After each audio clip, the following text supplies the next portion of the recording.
Y a-t-il eu des détournements d'argent sur la délivrance des documents d'état civil et visas en Côte d'Ivoire? En tout cas, un passage d'un rapport de la Cour des comptes pointe du doigt un manque de recettes fiscales et suscite une polémique dans le pays.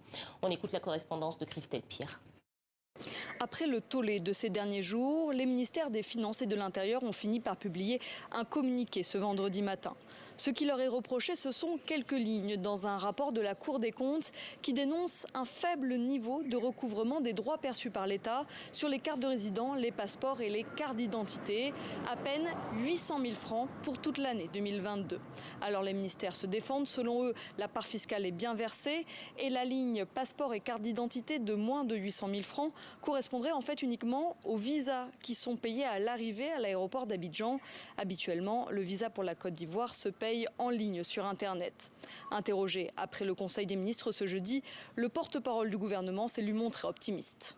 Toutes ces structures de contrôle qui ont été mises en place fonctionnent et cela est à saluer. Ce n'est pas une tierce personne qui est venue faire remarquer cela, ce sont les propres structures de l'État qui l'ont fait remarquer.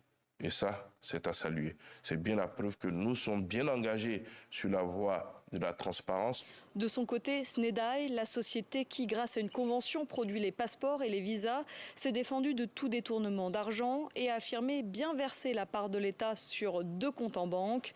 La Cour des comptes, à elle, recommandait aux autorités ivoiriennes de s'assurer que les droits de timbre et d'enregistrement étaient bien reversés à l'État.